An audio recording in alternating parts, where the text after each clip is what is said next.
अस्सलाम वालेकुम नाज़रीन, मैं हूं आपका मेज़बान अहमद गौर। नाज़रीन, आज हम आपकी मुलाकात पाकिस्तान की सबसे बाहिम्मत लड़की से करवाने जा रहे हैं। मेरे साथ इस वक्त आयशा इलियास मौजूद हैं, जिनके 10 बहन भाई हैं और वालिद और वालदा बीमार हैं, और अपने ख्वाब पूरे करने के लिए, स्टडी करने के लिए, अपने घर वालों को सपोर्ट करने के लिए इन्होंने बाइक सीखी और बाइक सीख के ये आज फूड डिलीवरी का काम कर रही हैं।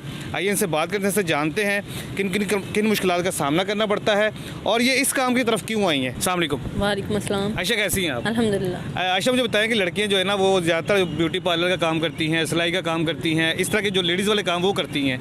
ये फूड डिलीवरी वाला काम आपके माइंड में कैसे है कि ये काम करना चाहिए? एक तो मैं जब काम करती थी, मेरी पहली जॉब रेस्टोरेंट फील्ड में ही थी। फिर मैंने लड़कों को देखा था फूड लेके जाते, पैकिंग करती थी, मैं कैश करती थी, सारे काम अंदर वाले में करती होती थी। लेकिन जब मैं जॉब पे जाती थी, मुझे बस का वेट करना, उधर खड़े रहना, तो वो सारी चीज़ों का मसला। बाइक जब मैंने सीखी थी तो मेरा ये इंटेंशन नहीं थे कि बल्कि मुझे उम्मीद भी नहीं थी कि मैं फ़ूड डिलीवरी का काम करूँगी। सही। तो इसलिए फिर मैंने जब ये बाइक सीख ली तो मैंने कहा कि मैंने उसी रेस्टोरेंट में अप्रूवल दिया कि सर मैं फ़ूड डिलीवरी का काम करना चाहती हूँ। उन्होंने मुझसे रिटर्न भी लिया कि आपने अपने भी हाफ पे करना है, आपके साथ कोई जिम्मेदारी नहीं। जी, क्या आप ये मैंने क्योंकि इंसिस्ट किया था कि सर अगर लड़के कर रहे हैं तो मैं भी कर सकती हूँ, मुझे करना चाहिए, मुझे लगता है मैं कर सकती हूँ। और मैं पूरी, क्योंकि कंप्लेंट्स आ जाए, उन्होंने कहा कि 30 मिनट्स होते हैं, उसमें आपको एड्रेस ढूंढने में मसला होगा, आप लड़की हैं, लड़कों की मेंटालिटी किसी और तरह की होती है क्योंकि वो ड्राइविंग करते रहते हैं। आपको एड्रेस ढूंढने में मसला होगा, आपको फूड पहुंचाना, कस्टमर को डील करना, ये सारी चीज़ें आपने देखनी होगी। तो फिर जब मैं इन चीज़ों पे एग्री होगी, मैंने साइन किया, फिर मैंने फ़ूड डिलीवरी का काम स्टार्ट किया। लेकिन मैंने जब स्टार्ट किया एक जगह पे, जब मैं कामयाब हो गई तो फिर मैंने 1-1.5 माह, फिर उसके बाद मैंने दूसरी जगह पे दूसरे रेस्टोरेंट में अप्लाई किया। इंटरनेशनल फूड चेन में मैं काम करती हूँ, तो वहाँ पर भी मैंने फ़ूड डिलीवरी के लिए अप्लाई किया और उनको बताया कि यहाँ पर मेरा एक्सपीरियंस है, मैं इस एरिया में करती हूँ या इस एरिया में कर सकती हूँ। उसी के राउंड अबाउट मैंने अप्लाई किया और मेरा अच्छा एक्सपीरियंस रहा है। दूसरी बात, ब्यूटी पार्लर, ये चीज़ें मुझे बहुत सारे लोगों ने मशवरे दिए हैं, लेकिन सबसे पहली बात कि आपके पास इन्वेस्टमेंट होनी चाहिए किसी काम को स्टार्ट करने के लिए। ऐसे ही मैं ब्यूटी पार्लर के लिए जगह का देखना, फिर ऐसा कोई भी गारंटी नहीं होती कि आपका काम कैसा चलेगा, क्योंकि आपने घर का रेंट और अपनी ज़रूरियात तो हर महीने देखनी होती है ना। वो आप काम चलने या ना चलने पर डिपेंड करके नहीं बैठ सकते कि ये बस मैंने बना लिया है तो इससे मेरे पूरे होंगे अखराजात। किसी काम को स्टार्ट करने के लिए एफर्ट करनी पड़ती है। बिल्कुल ऐसे ही, अपना बिजनेस चलाने के लिए जो ना बहुत सी मेहनत करनी पड़ती है। जी, मेहनत करनी पड़ती। तो अब वही जो चीज़ें हैं, मैं पहले मुझे लगता था नहीं है, तो अब मैं ये कोशिश कर रही हूँ कि मैं अपना रेस्टोरेंट लॉन्च करूँ।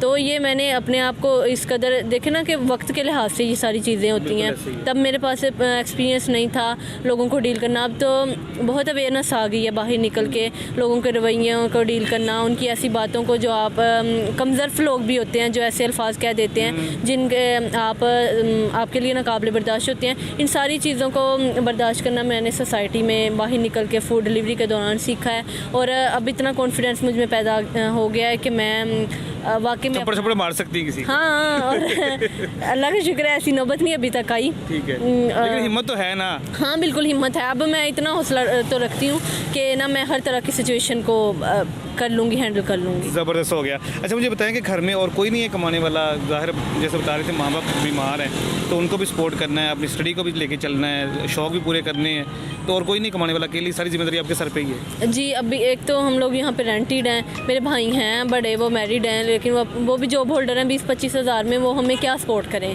तो दूसरी बात, मैं वैसे मेरे भाई कोऑपरेटिव हैं, तो वो हम पे एतमाद करते हैं।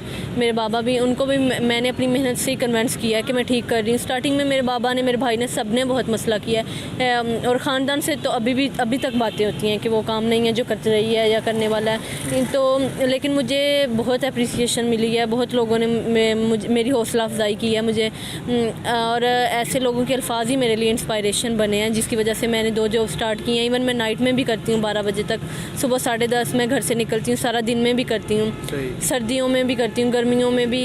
मतलब शदीद गर्मी में कभी ऐसा नहीं होता कि मैं छोड़ दूँ या फिर स्टार्ट कर लूँ, ऐसा नहीं है। मैंने तसलसल के साथ ये जॉब की है अपने ड्रीम्स को पूरा करने। रात 12 बजे तक जो है ना डिलीवरी करती हैं, तो अक्सर जो है ना वो लड़के होते हैं, जवान लड़के जो हॉस्टल्स में रहते हैं या अकेले रहते हैं, या कुछ ऐसा मसला हो जाता है, डिलीवरी आती है तो वो तंग वगैरह नहीं करते, या कोई इस तरह का मसला?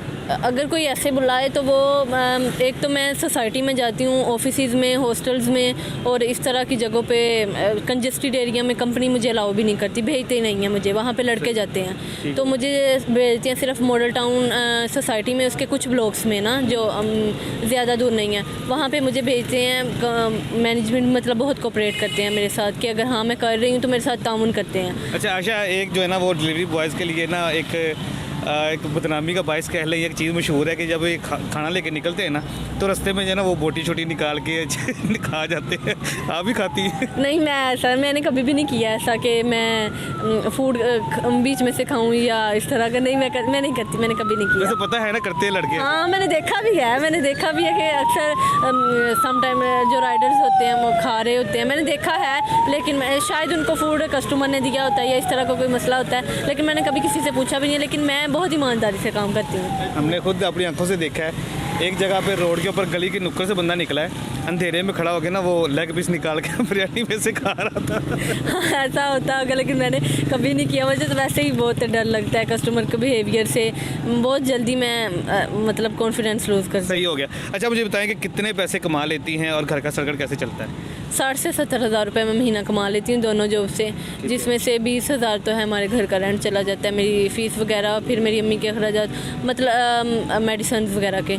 तो बस ये है कि पहले एक जॉब थी, वो भी उसमें भी अच्छी सैलरी पैकेज नहीं था, 9-10 घंटे ड्यूटी थी। और इसके साथ मैं अपनी अब वाली सिचुएशन का कंपैरिजन करूँ तो अल्लाह का शुक्र है हमारे हालात बहुत बेहतर हुए हैं। ठीक हो गया, यानी कि इसी से जो है ना आपको घर का मेडिसिन, इसी से घर का रेंट भी जा रहा है, वालदा की जो है ना दवाइयाँ भी आ रही हैं, घर का खर्चा भी चल रहा है और अपनी स्टडी को भी मैनेज कर रही हैं। जी बिल्कुल, इसी से कर रही हूँ। गोल्स क्या हैं, क्या करना चाहती हैं आगे?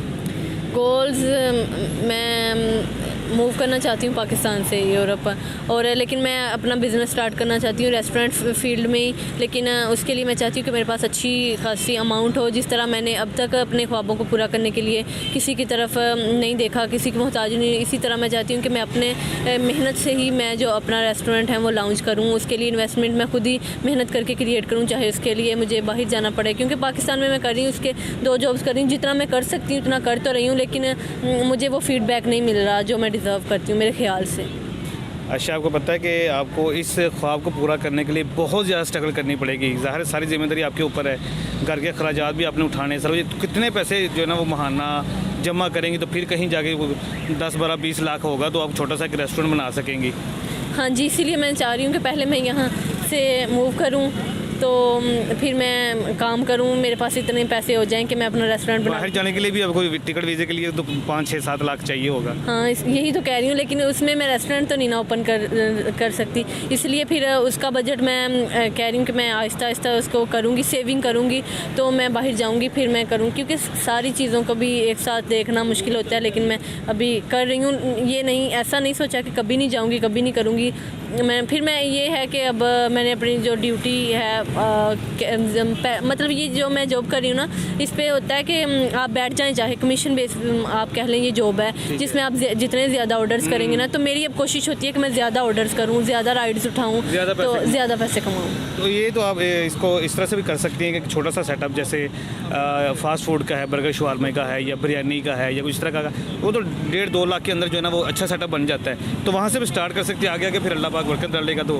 तरक्की मिलती रहेगी। जी, उसके लिए एक तो फिर भी उसके लिए भी मुझे 1.5 लाख चाहिए। हाँ, वो भी नहीं। अच्छा, कोई ऐसा इंसान मिल जाए जो आपको कहे जी मैं आपको सपोर्ट करता हूँ, तो आप कर लेंगे? हाँ, फिर मैं कर लूँगी, बिल्कुल मैं करूँगी। ठीक हो गया। लेकिन मैं चाह रही हूँ कि मैं अपने बिहाफ पे करूँ, मैं मेहनत करूँ, तो मैं खुद ही मतलब, क्योंकि अगर कोई करता है तो आपने वही जॉब वाला हिसाब आएगा ना कि आपने अंडर प्रेशर रहना, उसको आपने इतनी सेल देनी है, कोई टारगेट दे दे तो फिर वो चीज़ें वही आ जाती हैं जो मैं अभी जो ऐसा बंदा चाहिए कि जो आपको इन्वेस्टमेंट दे दे कि ये इन्वेस्टमेंट आ गई है, अब अपनी मर्जी से काम करो, जैसे मर्जी करो। मर्जी से तो नहीं, मतलब कोई भी ऐसा तो आपका ही हो गया ना, रेस्टोरेंट आपका हो गया ना, अब अपने काम करना है, तो मतलब शेयरिंग के साथ हो सकता है या कुछ इस तरह भी हो सकता है कि वो अगर लॉस है या प्रॉफिट है, दोनों चीज़ों में साथ खड़ा है, वो तो फिर प्रॉपर होगा। अच्छा, मुझे बताएं कि ज़ाहिर है कि अभी आप स्टडी भी कर रही हैं, आगे लाइफ में क्या सोचा है? शादी करनी है, कहाँ करनी है, कैसे किससे करनी है? नहीं, शादी का अभी नहीं मैंने सोचा। करनी नहीं है?